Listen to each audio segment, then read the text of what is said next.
নামে যাবেন না, কয় না জাহান্নামে যাম কে, কয় হাত জাগাইলেন যে, আমি তো জানি হুজুররা যা কয় সব ভালো কথাই কয়। মাশাআল্লাহ, সুন্দর আছে। তাহলে সবাই খুশি? এমনও মনে হয় সবাই খুশি, অনেক সবাই খুশি। যারা যারা খুশি সবাই একসাথে বলেন তো আলহামদুলিল্লাহ। লিল্লাহি তাকবীর, নারায়ে তাকবীর। এ মিয়া, এই আওয়াজে ইসকনের দল ডরাইবো? এই আওয়াজে তো ইসকনটা কইবো যে একটারে মারছে আর ওরে বাকিদের হুতাইলো, কেউ কিছু কইব না। মুসলমানের আওয়াজ তো হবে সিংহের গর্জনদের চাইতে আরো ভয়ঙ্কর, ঠিক কিনা জোরে বলেন? মুসলমানের তাকবীরের আওয়াজ ওদের কাছে এক একটা অ্যাটম বোমার মতো মনে হবে, ঠিক কিনা জোরে বলেন? একসাথে সকলে বলতে হবে নারায়ে তাকবীর। আল কোরআনের আলো, আল হাদিসের আলো, নারায়ে তাকবীর, নারায়ে তাকবীর, নারায়ে তাকবীর, আল্লাহু আকবার, নারায়ে তাকবীর, আল্লাহু আকবার। তোলো তাকবীর ধ্বনি ধরায় আর একবার, বীর মুসলমান ধরো আল কোরআন, ছিনিয়ে আনো সেই হারানো সম্মান। নারায়ে তাকবীর, নারায়ে তাকবীর। যে আওয়াজ শুনে ওরে মুসলমান ভয় পাইতো কাফির ও বেঈমান, ঠিক না ঠিক বলেন? দাওরে সেই হুঙ্কার কররে তুলপার, দাওরে সেই হুঙ্কার কররে তুলপার। তোলো তাকবীর ধ্বনি ধরায় আর একবার, বীর মুসলমান নারায়ে তাকবীর, নারায়ে তাকবীর। আলেম ওলামা যেখানে, কোরআন হাদিস যেখানে, বিড়ি গাঁজা যেখানে, মদ গাঁজা যেখানে, ইয়াবা ফেন্সিডিল যেখানে, আল্লাহ কবুল করুক, আমিন বলেন।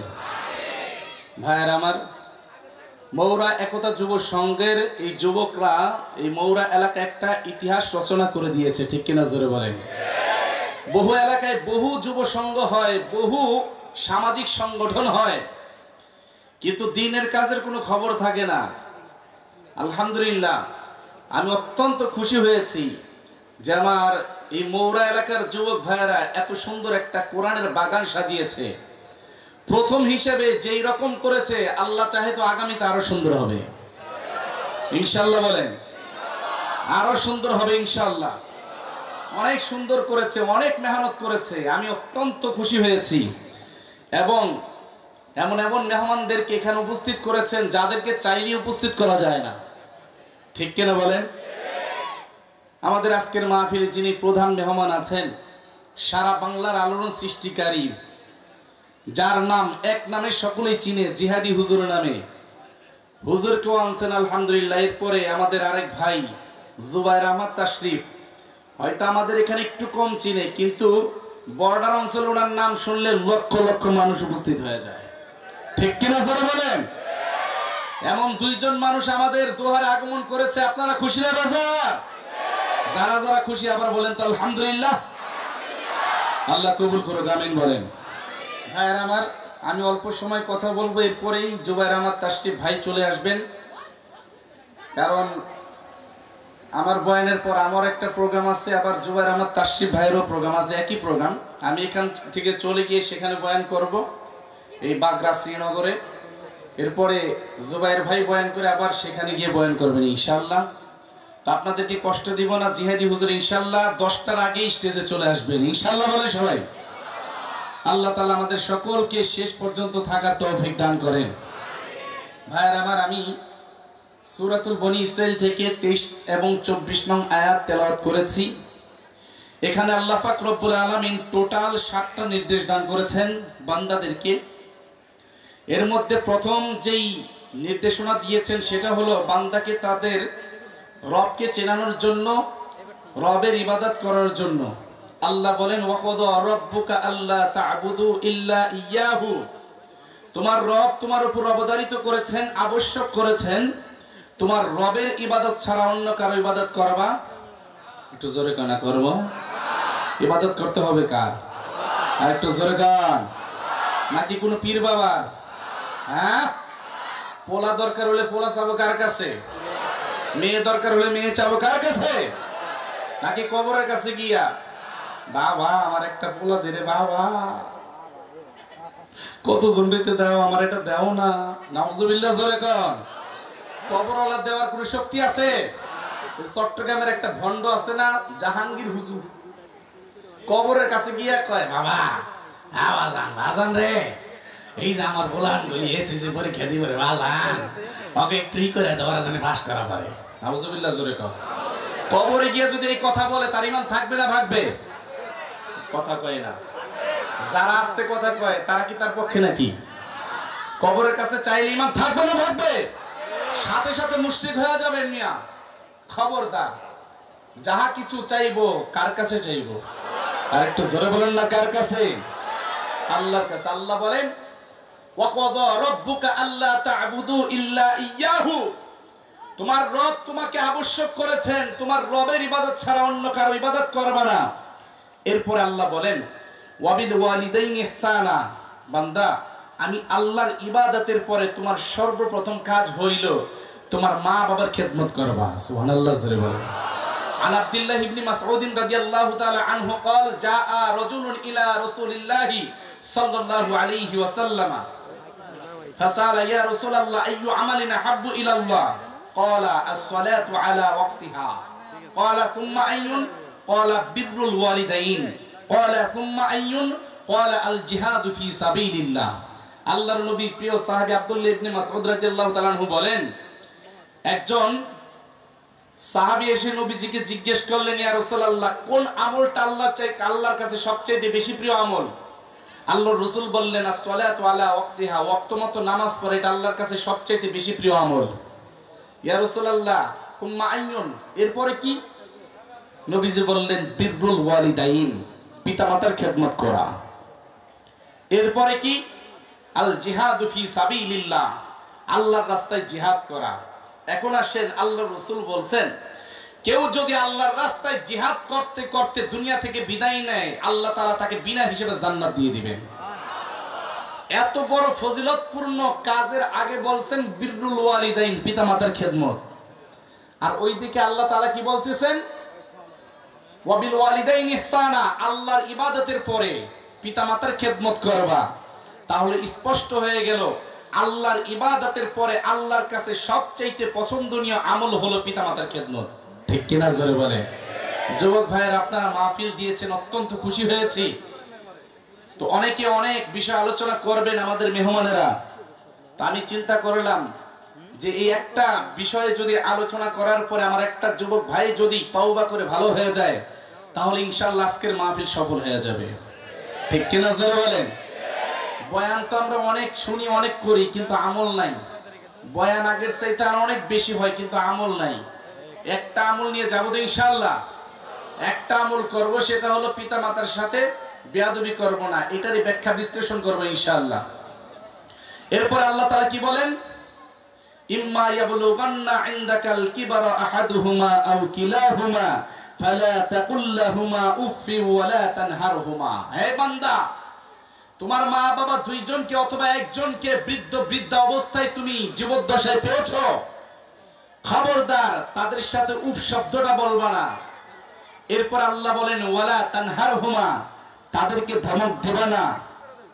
ওয়াকুল লাহুমা কওলান কারীমা, তাদের সাথে যখন কথা বলবা সম্মান দিয়ে কথা বলবা। ওয়াখফিজ লাহুমা জানাহাজ যুল্লি মিনার রাহমা, তাদের সামনে দয়া পরবশ হয়ে রহমতের ডানা বিছিয়ে দিবা। অর্থাৎ মা বাবা যাহা কিছু বলে তাহা কিছু মানার জন্য প্রস্তুত থাকবা। এরপর আল্লাহ বলেন ওয়াকুর রব্বির হামহুমা কামা রব্বায়ানি সগীরা, তোমার মা বাবার জন্য আল্লাহর কাছে দোয়া করবা, আল্লাহ আমার মা বাবাকে তুমি এমন ভাবে রহম করো যেমনি ভাবে আমার মা বাবা ছোট্ট সময় আমাকে লালন পালন করেছেন। সুবহানাল্লাহ। তাহলে আল্লাহ কি বললেন? উফ শব্দটা বলবা না, ওয়ালা তানহারহুমা, ধমক দিবা না। বড় আফসোস লাগে আমার এই সোনার বাংলাদেশে, আমার সোনার যুবকেরা মা বাবাকে শুধু উফ শব্দটা বলায় না, শুধু ধমক দেয় না, বরঞ্চ এই বাংলার ইতিহাসে এমন আছে, বহু ঘটনা আছে, মা বাবাকে সন্তান নিজের হাতে মারধর করে। আছে না নাই? একটু জোরে বলেন, আছে না নাই? অভাব নাই। যদি প্রমাণ লাগে আমার কাছে আইসেন, ভুরি ভুরি দিতে পারবো, ভুরি ভুরি দিতে পারবো। এই সন্তান, তুমি কেমন সন্তান হইলা যে তোমার মায়ের চেহারায়, মায়ের গায়ে তোমার হাত উঠে, তোমার বাবার গায়ে তোমার হাত উঠে। যখন তোমার মা বাবার সাথে অসৎ আচরণ করে, তখন তুমি একটা চিন্তা করবা, আমার সন্তানটা যদি আজকে আমার সাথে এমন করতো আমার কেমন লাগতো। ঠিক কিনা জোরে বলেন? তখন অটোমেটিক আপনার বুঝে চলে আসবে আমার এটা করা ঠিক হয় নাই। মা বাবা এমন একটা জিনিস, আল্লাহর রাসূল বলেন, হুমা জান্নাতুকা ওয়া নারুকা। তোমার মা বাবা তোমার জান্নাত, তোমার মা বাবা তোমার জাহান্নাম। রিদার রাব্বি ফি রিদাল ওয়ালিদাইন ওয়া সাখাতুর রাব্বি ফি সাখাতিল ওয়ালিদাইন। আল্লাহর রাসূল বলেন, মা বাবার সন্তুষ্টি আল্লাহর সন্তুষ্টি, মা বাবার অসন্তুষ্টি আল্লাহর অসন্তুষ্টি। নামাজ পড়তে পড়তে কপালে দাগ পরে ফেলেছে, কিন্তু মা বাবা আমার উপর অসন্তুষ্ট, এমন দাগ আল্লাহর কাছে পছন্দনীয় নয়। ঠিক কিনা জোরে বলেন? মা বাবা কেমন সম্পদ? বলে মা বাবা যা দোয়া করবেন তাই কবুল করবেন কি আল্লাহ। একটু জোরে বলেন। বক্সের সাউন্ডটা আরিফ ভাই, আরিফুল ভাই আরেকটু ই করেন তো, কেমন সেট সেট করতেছে, আরেকটু সুন্দর করেন। ব্যাসটা একটু বাড়ান, ব্যাসটা। হ্যাঁ, আল্লাহ, মাশাআল্লাহ। দেখেন আরেকটু মাস্টার বাড়ে কিনা। মাশাআল্লাহ, ঠিক আছে, এবার ঠিক আছে, মাশাআল্লাহ। প্রিয় ভাইয়ের আমার, তো মা বাবার সাথে কেউ যদি অন্যায় করে, খারাপ আচরণ করে, মা বাবা যদি বদদোয়া দেন কবুল করবেন কি? মা বাবা যদি ভালো দোয়া দেন কবুল করবেন কি? আবার কোন সময় মায়ের বদদোয়া লাগে না। মা বাবার চোখ দিয়ে যখন পানি বের হয়, বদদোয়ারও প্রয়োজন হয় না। সব বাপ মা সন্তানকে বদদোয়া দেয় না, কিন্তু বদদোয়ার কাজ হয়ে যায়। ঠিক কিনা জোরে বলেন? এই ঢাকা শহর একটা যুবক ওর মাকে বউয়ের কথা একটা থাপ্পড় মারছে। আমার বহু যুবক ভাইরা আছে, বাড়িতে মা থাকে, স্ত্রী থাকে, স্ত্রীর সাথে মায়ের সাথে অনেক সময় তর্ক বিতর্ক হয়, বনাবনি হয় না। স্ত্রীর কথা শুনে মায়ের সাথে খারাপ আচরণ করে। আবার কিছু কিছু ছেলেরা এমন আছে, মায়ের বেশি ভক্ত, মায়ের কথা শুনে স্ত্রীর সাথে খারাপ আচরণ করে। উভয়টাই জুলুম। আপনার বিবি যদি আপনার কাছে কোনো অভিযোগ দেয়, আপনার মাকে জিজ্ঞেস করেন, মা এটা কি হয়েছে একটু বলো তো। মা যদি আপনার বিবির বিরুদ্ধে কোনো অভিযোগ দেয়, তখন আপনি আপনার স্ত্রীকে ডেকে বলেন, কি হয়েছে একটু বলো তো। দুই পক্ষ থেকে যখন শুনবেন, তখন আপনি ইনসাফের সহিত কথা বলতে পারবেন। ঠিক কিনা জোরে বলেন? এক পক্ষ শুনে বিচার করা যায় না মিয়া। এক পক্ষ থেকে শুনে যখন বিচার করবেন, তখনই জুলুম হয়ে যাবে। এই যুবক বউয়ের কথায় মাকে থাপ্পড় মারছে। মা কোনো বদদোয়া দেয় না। দোস্ত দেখেন, বদদোয়া যদি মা না দেয়, তারপর কিভাবে বদদোয়ার মতো কাজ হয়ে যায়। মা রাত্রিবেলা, কথা বলেন না, মা রাত্রিবেলা ঘুমাইতে গিয়া উল্টার দিকে দুই চোখের পানি ফেলে কান্না করতেছে। বাবা জিজ্ঞেস করতেছে, কি হয়েছে তোমার, কান্না করো কেন? বলে এমনি শরীরটা খারাপ লাগতেছে। ঘোরো তো আমার দিকে। মা ঘুরে না। জোর করে যখন ঘোরাইছে, ঘোরানোর পরে দেখে গালের ভেতর 5টা আঙ্গুলের ছাপ লেগে আছে। রে, এই তোকে মারছে কে? কয় কেউ মারে নাই, মশাই কামড় দিছে। বাবা ডেকে বলে, কোনটা মশার কামড় আর কোনটা হাতের দাগ তুই আমাকে চিনাইতে আসোস? আমি কিন্তু বুঝি। সত্যি করে বল তো। বলে না। সত্যি করে বল। বাজান হঠাৎ করে মা সন্তানের বাবার পা দুইটা জড়িয়ে ধরে বলে, বা স্বামী আমার, আপনার পা দুইটা ধরে রিকোয়েস্ট করি গো, আমার ছেলেটা না বুঝে আমার বউয়ের কথায় আমাকে একটা থাপ্পড় দিয়ে দিয়েছে। ও তো ছোট্ট মানুষ, বুঝে না, এই জন্য আমাকে থাপ্পড় দিয়েছে। বাবা যখন এই কথা শুনছে বাজার, ঘরে থেকে একটা দাঁড়িয়ে বলতেছে, এমন কুলাঙ্গার সন্তান আমার দরকার নাই, ওকে আজকে আমি কুপিয়ে মেরে ফেলবো।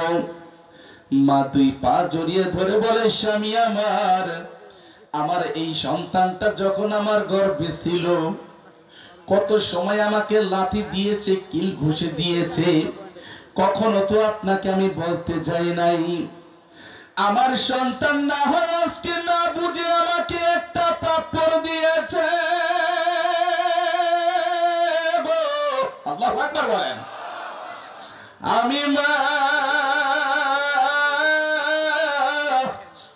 আমি মায়ের মনে কোনো কষ্ট নাই।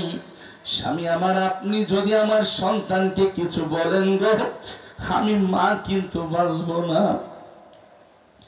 বাজান মাও কান্দে, বাবাও কান্দে, মালিক রে কেমন সন্তান জন্ম দিলাম, যেই সন্তান ধরে ধরে মাকে মারে। বাজান মা অভিমান করে 2 দিন 3 দিন চলে যায়, সন্তানের কাছে যায় না, সন্তানের সাথে কোনো কথা বলে না। 3 দিন পরে যখন একটা হাড়ি মাছতে মাছতে ওই সন্তানের ঘরের কাছাকাছি চলে গেছে, ওকে দিয়ে দেখে পুত্রবধূ গাট্টি নিয়ে বাবার বাড়িতে চলে যাচ্ছে, ঘরটা খালি পড়ে আছে। ওকে দিয়ে দেখে ঘরে আর কেউ নাই, সন্তান খাটের উপর শুয়ে আছে, সন্তানের চারদিকে মাছিগুলো ভুন ভুন ভুন ভুন করতেছে। মা একটা চিৎকার দিয়া গো বাজান পাতিলাটা ফিকে ফেলে দিয়া দৌড়ায়া ঘরে চলে গেছে। বাজান রে, তোর শরীরের এমন অবস্থা কেন? তোর শরীরে দেখি পচন ধরে গেছে, তোর শরীর থেকে দেখি দুর্গন্ধ আসতেছে। সন্তান এবার মায়ের গলাটা জড়িয়ে ধরে বলে, মা তুমি আমাকে মাফ করে দাও। ও মা, 3 দিন আগে আমার বউয়ের কথা শুনিয়া তোমাকে একটা থাপ্পড় মেরেছিলাম। ও মা, ওই দিন থেকে দেখি আমার শরীরে 1টা 2টা করে গোটা ওঠা শুরু করলো। মা, মনে হয় তুমি আমাকে বদদোয়া দিয়েছো। মা বলে, বাজান রে, আমি তো তোকে কোনো বদদোয়া দেই নাই। বলে, মা, ওই দিন থেকে দেখি আমার শরীরটা আস্তে আস্তে ফুলে যাচ্ছে গো মা। ও মা, এরপরে আমার শরীরে কেমন যেন পচন ধরে গেল, আস্তে আস্তে শরীরটা আমার পচে যাচ্ছে। মা, আমার বিবিকে বললাম, বিবি রে বিবি, আমার শরীরে প্রচন্ড ব্যথা করতেছে, তুমি আমাকে একটু ডাক্তারের কাছে নিয়ে যাও। বিবি বলে, তোমার শরীর থেকে পচা গন্ধ আসতেছে, আমি এই পচা গন্ধ সহ্য করতে পারবো না। আমি এখন কি করব? তাহলে কি এই অবস্থায় থাকবো নাকি? বিবি বলে, তুমি তোমার বাড়িতে থাকো, আমি আমার বাবার বাড়িতে চলে যাচ্ছি। তুমি যদি সুস্থ হও তাহলে তুমি আমাকে ফোন দিও, চলে আসবো। মা, আমি এত করে বললাম, বিবি রে, তোর কথায় আমার মায়ের গায়ে আমি হাত তুলেছি। আমার মা আমার উপর রাগ হয়ে আছে রে, আমার মাকেও তো আমি ডাকতে পারবো না। বিবি একটা কথাই বলল, সুস্থ হইলে তুমি আমাকে ফোন দিও, আমি চলে যাচ্ছি। ও মা, আমার বিবি সেই যে চলে গেল।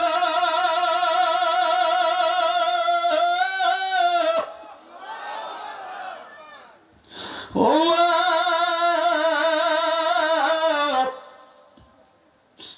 আমি শুধু বিনা বিনা কান্নাম আর বললাম, মালিক রে, যেই বিবির কথা শুনে মাকে মারলাম, আজকে সেই বিবি আমাকে বিপদে ফেলে চলে যায়।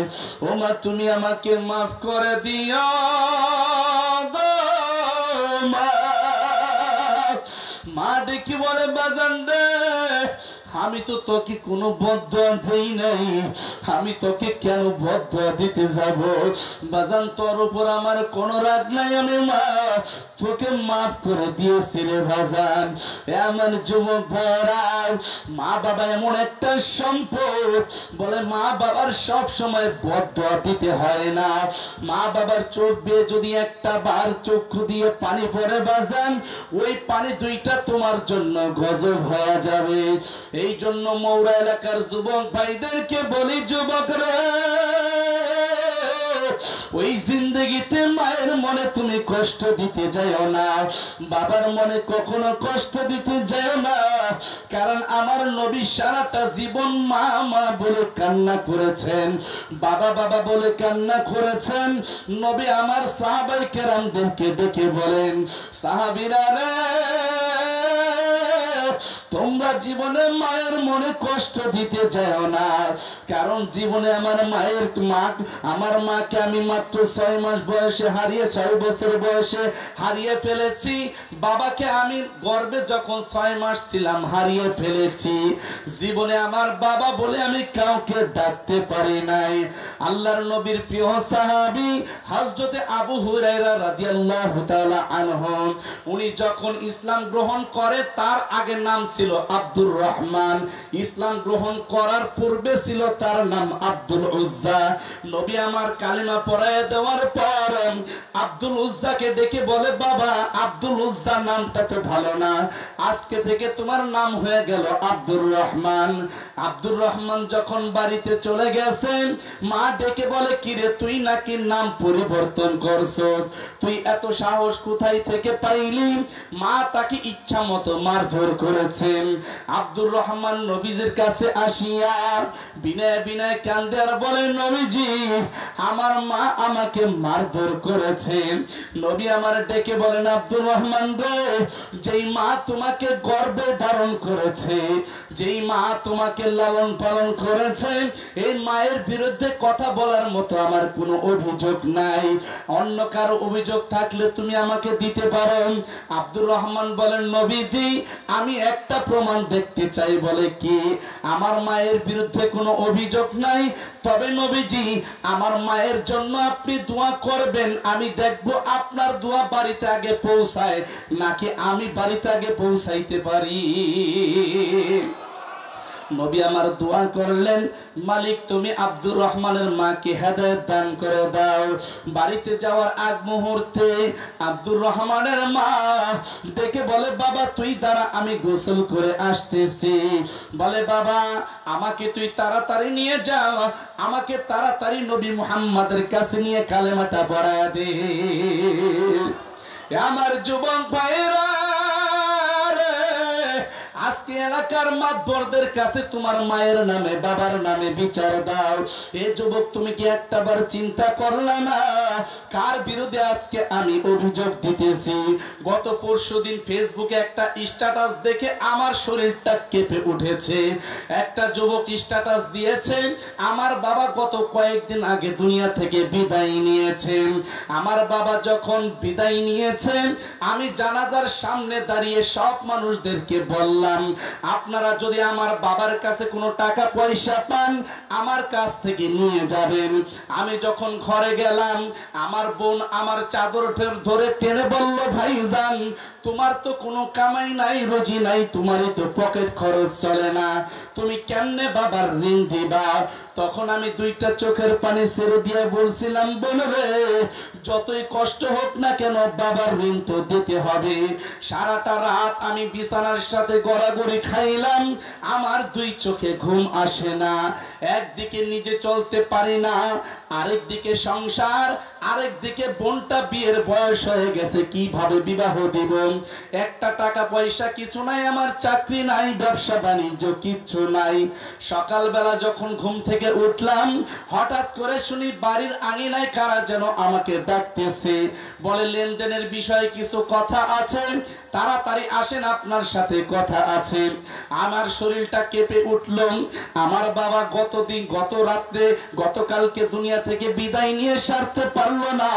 আহারে এত পাওনাদার কোথায় থেকে আসলো? আমি যখন তাদের সামনে যাইলাম, যাওয়ার পরে হঠাৎ দেখি একটা ব্যাংকের ম্যানেজার আসছে, এসে বলতেছেন, ভাইজান আপনার বাবা আপনাদের জন্য 1 টাকা 2 টাকা করে ডিপোজিট করতে করতে 7 লক্ষ টাকা জমায়েত করেছি। অন্যান্য লোকেরা বলতেছে, আমরা কয়েকটা সমিতি থেকে আসছি, আপনার বাবা আপনার জন্য টাকা জমাইছে। বলে আমি হিসাব করে দেখলাম এইভাবে 1 লক্ষ 2 লক্ষ করতে করতে 11 লক্ষ টাকা আমার জন্য বাবা জমিয়েছে। আমি আমার বাবার এই কথাটা মনে করিয়া আমি কান্না করতেছি, বাবা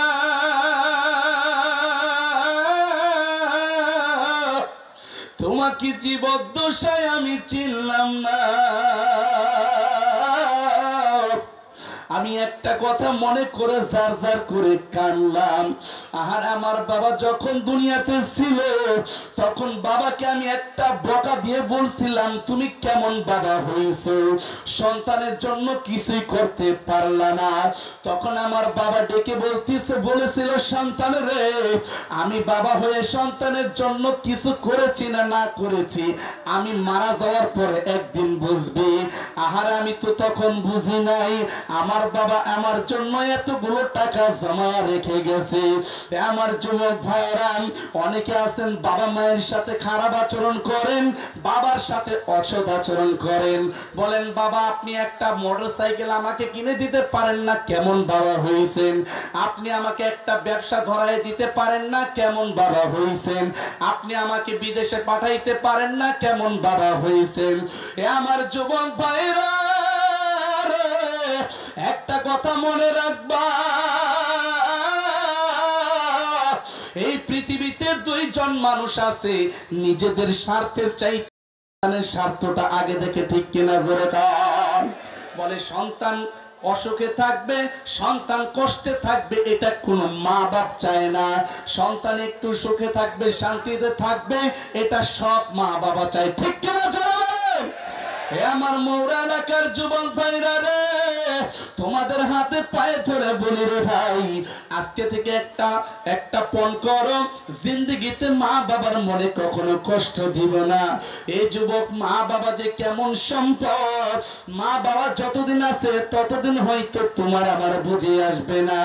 যখন নাকি চক্ষু 2টা বন্ধ হয়ে যাবে, যখন নাকি নিঃশ্বাসটা ছেড়ে এই দুনিয়া ছেড়ে চলে যাবে, তখন তুমি বুঝতে পারবা তোমার বাবা তোমার মাথার উপর কত বড় একটা বট গাছের ছায়া দিয়েছিল, ঠিক কিনা জোরে কও।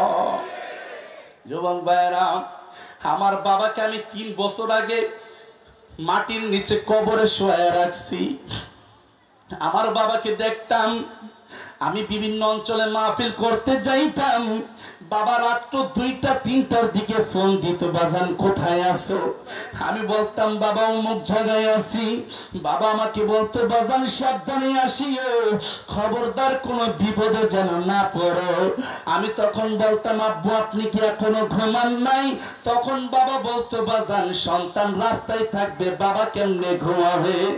আহারে আজকে 3টা বছর হয়ে গেল,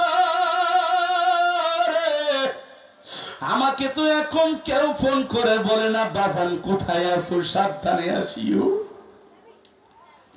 যুবক ভাইরা রে,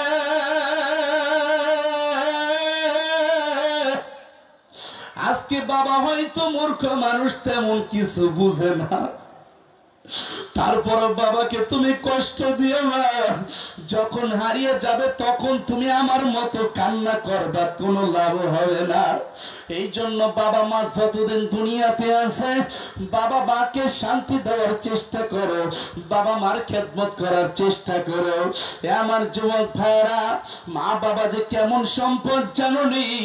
কত মা কত বাবা আছে, কত মা আছে নিজের অলংকার বিক্রি করিয়া নিজের হাতের চুরি স্বর্ণগুলি বিক্রি করিয়া সন্তানকে বিদেশ পাঠায় আছে না নাই? আরেকটু জোরে বলেন আছে না নাই? এই আমার মৌরা এলাকার যুবক ভাইয়েরা তাকিয়ে দেখো, তোমার এই এলাকায় বহু মা আছে নিজের স্বর্ণগুলো বিক্রি করে সন্তানকে বিদেশে পাঠাইছে। বহু বাবা এমন আছে নিজের জমি জমা বিক্রি করে সন্তানকে বিদেশে পাঠাইছে। বহু বাবা এমন আছে নিজের জমি জমা বিক্রি করে তোমাকে চাকরি ধরাইছে আছে না নাই? আরেকটু জোরে বলেন আছে না নাই? আমার যুবক ভাইরা,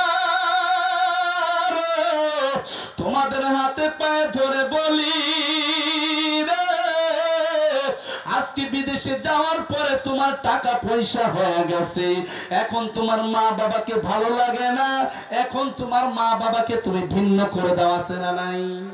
আরেকটু জোরে বলেন আছে না নাই? বলে গ্রামের একটা যুবক নাম হইল আব্দুর রহিম। বলে আব্দুর রহিম যখন ছোট্ট ছিল, বাবাটা মানুষের বাড়িতে কাজকর্ম করে খাইতো, মাও মানুষের বাড়িতে কাজকর্ম করে খাইতো।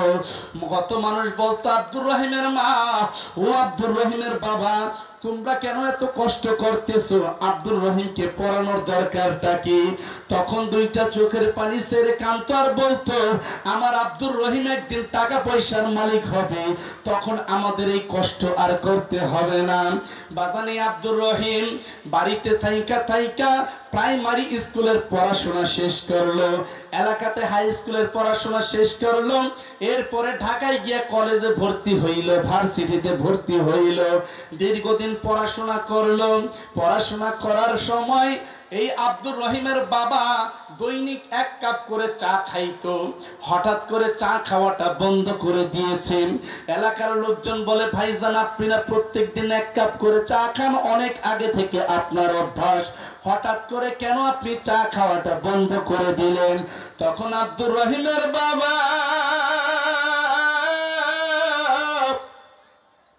দুইটা চোখের পানি ছেড়ে দিয়া বলে, শোনে, ঢাকার শহরে আমার ছেলেটা থাকে, ও কি খায় না খায় আমি তো জানি না, আমি তো তেমন কোনো টাকা পয়সা পাঠাইতে পারি না। বলে আমি যেই 1 কাপ করে দৈনিক চা খাই 5 টাকা করে, আমি চিন্তা করলাম এই টাকাটা যদি আমি জমাইতে থাকি 100, 200, 300 টাকার হওয়ার পরে আমার ছেলেটাকে বিকাশে পাঠায়া দিব, ছেলেকে আমি ডেকে বলবো, বাবা তুমি এই টাকাটা দিয়ে একটু দুধ কিনা খাও, ডিম কিনা খাও। বাবারে চিল্লা না রে যুবক, এই ময়দানে বহু বাবা এমন আছে, অনেকের বাবা চলে গেছে, পিছনের দিকে তাকায় দেখেন। ঈদের সময় বাবা সেরা লুঙ্গি পরে, সেরা পাঞ্জাবি পরে, সেরা জুতা পরে ঈদগাহে গিয়েছে, কিন্তু আপনাকে আমাকে নতুন জামা কিনে দিয়েছে এই বাবা, ঠিক কিনা জোরে বলেন? আজকে ওই বাবাকে চিনো না রে যুবক ভাই, ওই বাবার পিছনে খরচ করতে গেলে হিসাব করো। বাজান আব্দুর রহিমের বাবা প্রত্যেক মাসে মাসে চা খাওয়ার টাকাটা পাঠায় দেয়, বাবা এটা তোমাকে আলাদা পাঠাইলাম, এই টাকাটা দিয়ে তুমি দুধ ডিম কিনে খাইবা। বাজান আব্দুর রহিম আস্তে আস্তে পড়াশোনা করতে করতে সব শেষ হয়ে গেল, আব্দুর রহিমের একটা চাকরিও হয়ে গেল। বাবার কিছু ভিটামাটি ছিল, সেগুলো বিক্রি করে আব্দুর রহিমকে চাকরি ধরায় দিল। আব্দুর রহিমের বাবা এলাকার সব মানুষদেরকে ডেকে বলে, তোমরা না বলছিলাম আমার আব্দুর রহিমকে পড়ায়া কোনো লাভ নাই, দেখো দেখো আজকে আমার আব্দুর রহিম চাকরি পেয়ে গেছেন, আগামী মাসে আমার আব্দুর রহিম মাসিক স্যালারি পাবে, স্যালারিটা পাইলে সারা এলাকার মানুষকে আমি মিষ্টি মুখ করব। মাও বড় খুশি, বাবাও বড় খুশি, আনন্দে আত্মহারাম। বাজান 1 মাস চলে যাচ্ছে, আব্দুর রহিম আসবে, মা বড় অপেক্ষায় আছে, বাবাও অপেক্ষায় আছে। হঠাৎ করে দেখে আব্দুর রহিম আসছে, একা আসে নাই, একটা মেয়ে নিয়ে আসছে। হঠাৎ করে ডেকে বলে, এই বিবি তুমি তাড়াতাড়ি আমার বাবা মায়ের পায়ে সালাম করো। বাবা হঠাৎ দেখে বলে, কি ব্যাপার, এটা কি? বলে, বাবা এটা হইল তোমাদের পুত্রবধূ। পুত্রবধূ মানে কি কস্তি? হ্যাঁ, আমরা একসাথে চাকরি করি, তোর সাথে আমার সাথে অনেকদিন যাবত সম্পর্ক, তোকে আমি বিয়ে করে ফেলেছি। বাবা তখন বলল, এমন কাজটা তুই কেমনে করলি? আমি যে আশা নিয়ে বুক ফুলাইয়া মানুষদেরকে বলেছি আমার সন্তান চাকরি পেয়েছে, এখন আমাদের আর দুঃখ থাকবে না, আমরা নিচে দেখে শুনে একটা লাল টুকটুকে বউ আনবো। বাবা তুই এটা কি করলি? আমি এখন সমাজে কিভাবে মুখ দেখাবো? বাবা এক পর্যায়ে রাগ হয়ে বলতেছে, তোর মতো সন্তান আমার দরকার নেই, তুই যা যা তুই। এখন এ যুবক ভাইয়েরা বুঝে থাকলে বলেন, এই সন্তানের উচিত ছিল বাবার পা ধরে মাপ চাওয়া, ঠিক কিনা যেরকম? কিন্তু সন্তান মাপ চাবে তো দূরের কথা, আরো ফেনীতে উঠে বিয়া করছে, তাতে কি হয়েছে? বুঝেন নাই কথা? কয় না, চোর তো চোর, আরো সিনা চোর। অন্যায় করছে আবার ফেনীতে ওঠে, এরকম কিছু ছেলে আছে। বাপ মার অবস্থা দেখে না, কয় R15 লাগবে, কয় কি কয় না, R15 না কিনা দিলে বাড়ি ঘরে সুকেস আলমারি যা আছে সব ভাঙা ফেলায়। আছে না নাই? কথা বলেন না কেন? আছে না নাই? ভাঙচুর করে, আবার কত দিতে আছে বিয়ে করায় না দিলে ভাঙা ফেলায়, এমনও আছে।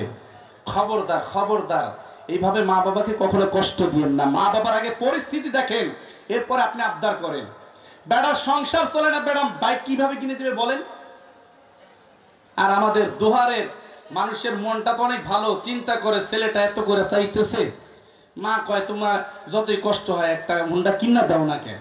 যখন মোটরসাইকেল কিনা দেয়, এখন তারে আর লাগর কে পায়, হ্যাঁ মনে করে আমি বিমান চালাইতেছি, একবার এইদিকে যায় একবার ওই দিকে যায়। হঠাৎ করে দেখা যায় ওই যে কাজের চর মোড়ে যায় আর দুহার বাজারে মোড়ে যায়, ওর হাত পা উড়েছে একদিকে, উড়েছে আরেকদিকে।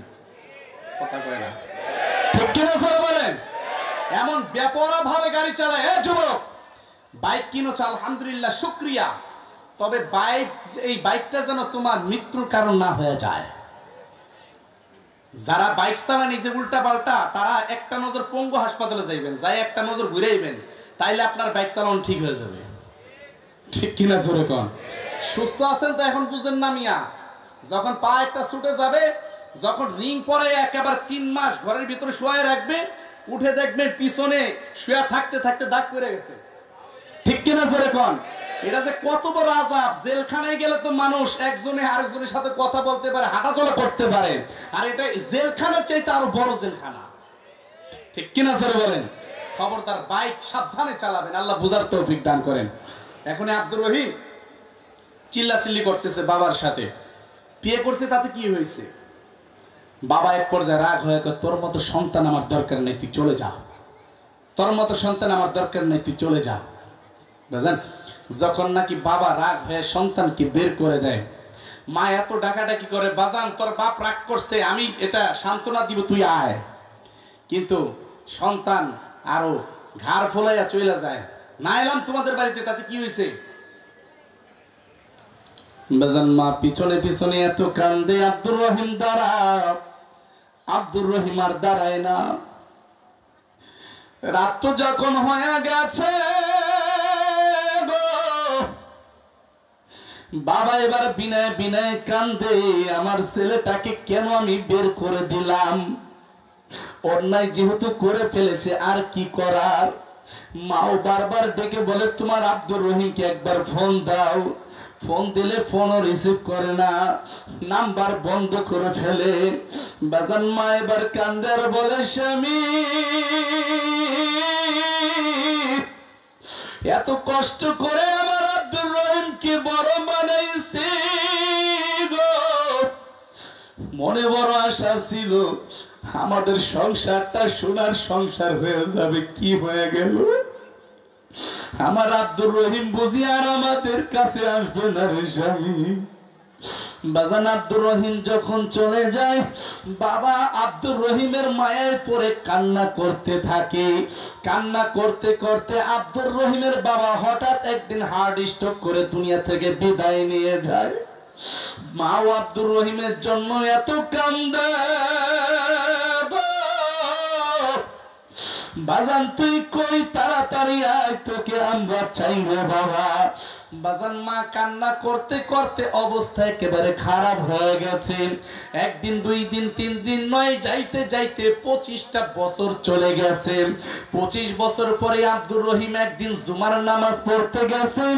জুমার নামাজের খুতবার আগে ইমাম সাহেব বলতেছেন, নেশা পরিমাণ মালের মালিক হইলে হজ করা ফরজ হয়ে যায়। আব্দুর রহিম মনে মনে চিন্তা করে, টাকা পয়সা তো আল্লাহ আমাকে কম দেন নাই, আমার উপর তো হজ করা ফরজ হয়ে গেছে। আব্দুর রহিম এবার একটা ট্রাভেলসে যোগাযোগ করে হজে চলে গেছে। হজে যাওয়ার পরে ইহরামের কাপড় পইরা যখন তালবিয়া পাঠ করবে, আব্দুর রহিম সব কথা বলতে পারে, কিন্তু লাব্বাইক আল্লাহুম্মা লাব্বাইক বলতে গেলে আর জবান দিয়ে আওয়াজ বের হয় না। আওয়াজ বের হয় না, কি ব্যাপার? সব বলতে পারে কিন্তু আল্লাহু আকবার, লাব্বাইক আল্লাহুম্মা লাব্বাইক এটা আর বলতে পারে না।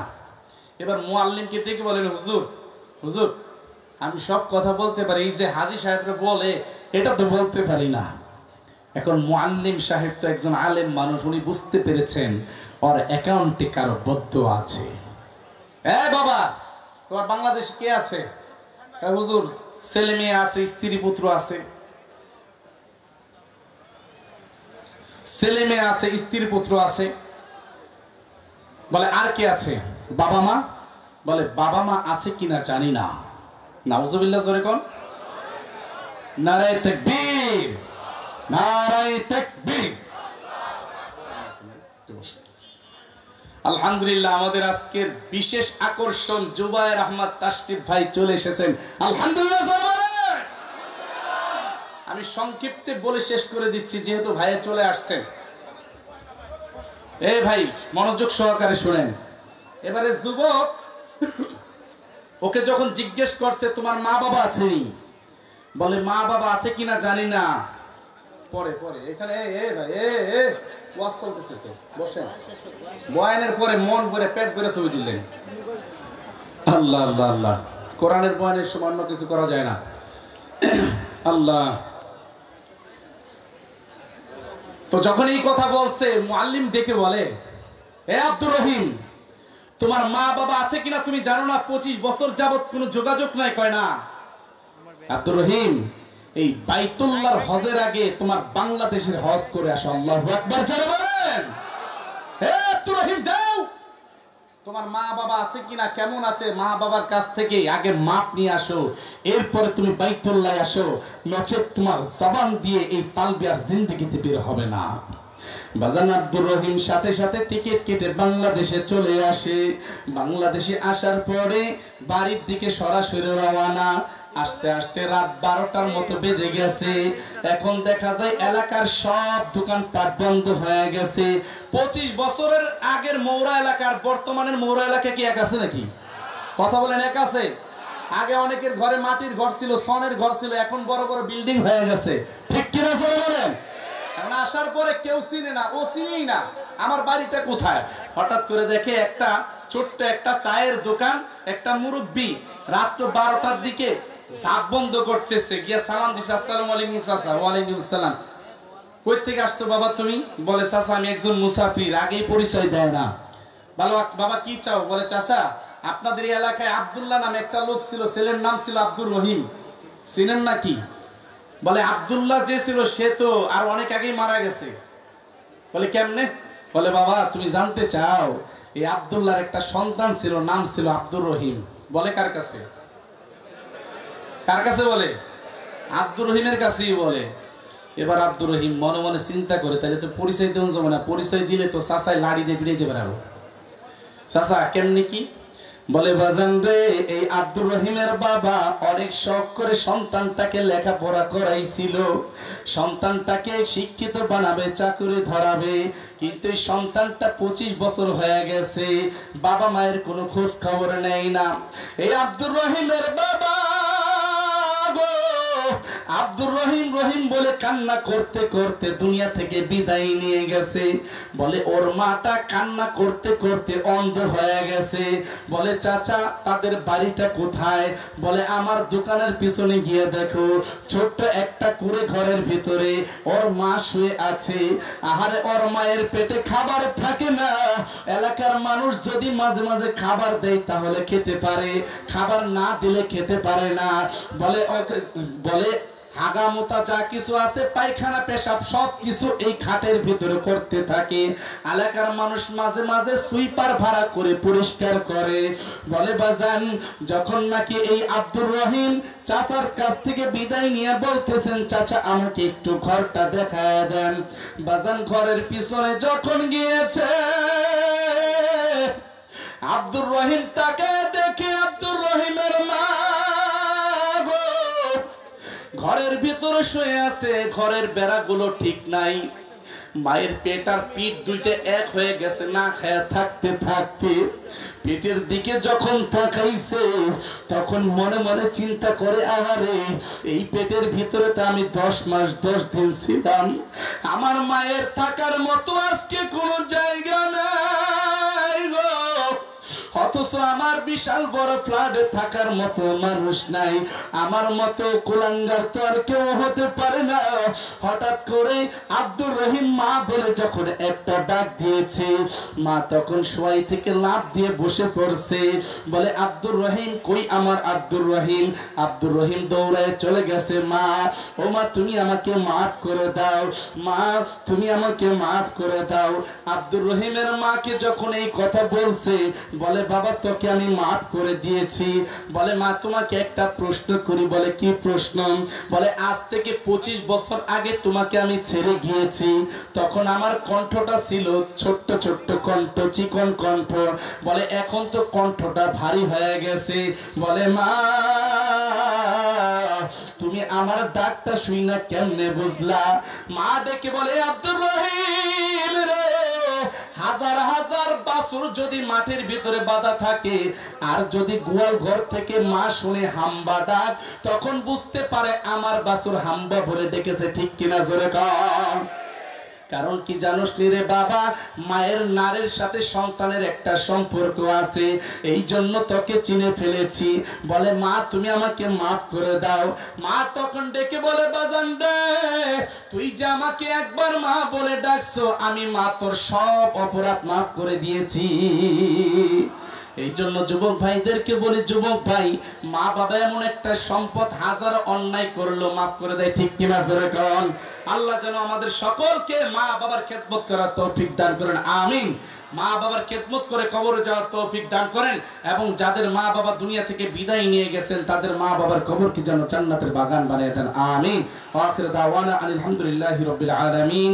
আসসালামু আলাইকুম ওয়া রাহমাতুল্লাহি ওয়া বারাকাতুহু।